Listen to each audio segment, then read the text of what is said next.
The top 10 rules for meeting someone on the first date. Before I give you my 35 great date ideas, I'd like to go over the rules for the first date. I remember when I whipped these up while at dinner with a female friend of mine. We were talking about first dates, and I said, "Don't you know the rules for meeting someone on the first date?" She said, "No." And I said, "Well, get ready. Here they are. Number 1, hush up. Or in some cases, speak up.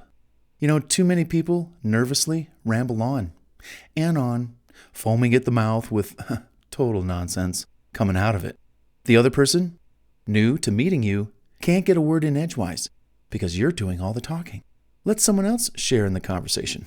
So that's why I say the first rule of thumb is to hush up, or in some cases, speak up, because some people are a little shy. It's all right. Speak up. Number 2, relax. There's no reason to be nervous. The person you're with is really excited to meet you. Enjoy meeting them too. Number 3, be patient. Good things come to those who wait. Don't rush into anything. Don't rush things. Don't. Be patient. Let things flow naturally. Number 4, ask questions. Find out about the other person. Ask them to tell you about their favorite topic, themselves.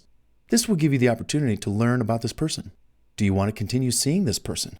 They'll let you know by what they say, how they say it, etc. If you're doing all the talking, you're not learning about the other person. And if you don't ask questions, you're communicating to them that you don't think whatever they might have to say is important. In fact, I have this kind of rule when I go networking. Basically, I don't talk about myself, per se. I ask questions. And when I ask questions, I find out if this person that I'm speaking to is an ideal client. I already know all about me, but I don't know about them. And I don't want to waste my time, or do I want to spend time getting to know them more, or then telling them what I can do? And here's another thing too. When I ask let's say in business, a potential client about whatever it is that they need, their needs, etc., I can tailor my responses in and around what they say, which makes me come off a lot better than if I just rambled about myself and talked about myself and how great I am and what I do. Forget about that. Forget about you. Get into them. Ask questions.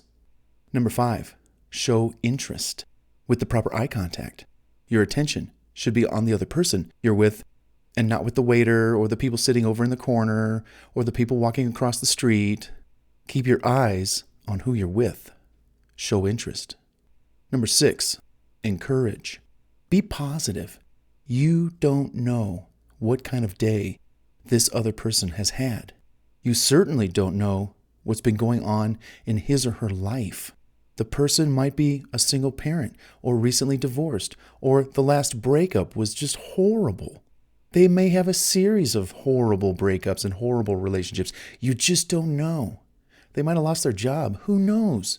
Be positive about their life. Just be positive. Number 7, let things unfold naturally. Hey, if it's meant to be, it's meant to be. You don't have to do much at all, but just show up and be you. Let things unfold naturally. Number 8, if it's not for you and things aren't going that well, it's okay. But bow out gracefully. Don't be rude. Use your best manners. Be polite. Show some respect. Be sensitive. This person you've just met with might really like you. Be kind, and be kind in spirit. Number 9, if things are going in the direction you want them to go, then proceed again slowly. Again, good things come to those who wait. Enjoy the getting to know you process. Anticipation for what's next is always more exciting than, let's do it right now. Number 10, I'll tell you something.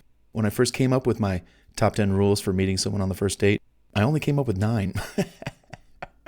I'm sure I could come up with a 10th one, but in the moment, I just said to myself, I think I'll make rule number 10 go like this. Always follow rules number 1 through 9. Anyhow, see how implementing these top 10 rules go and do and affect your first date. Implement them and see if they don't help you greatly. Hey, I know they do for me. I hope they will for you too. Oh, and real quick, I got a little bonus piece of information, some knowledge on what to do during that first date. It has to do with sex. Yeah, sex. Sex on the first date. And I'm going to just talk to the guys right now. Guys, if you ask for this on the first date, if you have to ask for this, then something's wrong. Don't ask for sex on the first date. Just let things be. If it happens, when it happens, it will. I get it. Relax. That's cool. But don't ever bring it up. Because 99% of the time, you're going to get shot down. And for all the right reasons. Just don't go there. What's more, you don't have a relationship yet. And you don't even know who this woman is. You don't know who.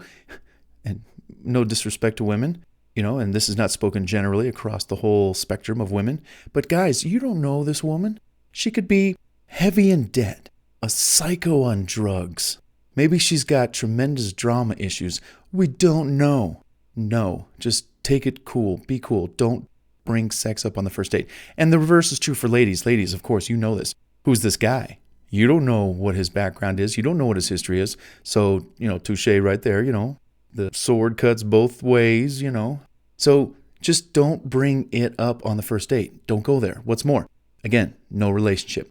My own mother, personally, she was verbally harassed sexually by a male friend. And she confronted him and said, look, the comment you made, bringing up sex, we have a friendship, not a relationship. You can't talk to me like that. I feel very disrespected. So again, just keep that in mind. Until you're in a relationship, you are just simply acquaintances. You are friends. Don't ask for sex or talk about things in sexual tones. It's not only unwanted, it's kind of disgusting. Because I've heard men talk about it in ways that it just sounds so vulgar and no, it's inappropriate. Let time determine when that actually happens, not our brains. Because I always have this comment about our brains. They don't work. So anyhow, I hope that was helpful. Let's get to the next audio in this series of Where Are You and Where Art Thou? It's about 35 dating ideas for two lovebirds. What do you do on that first date, second, third, fourth date? Well, I'm going to give you 35 great dating ideas. Come on, let's check it out.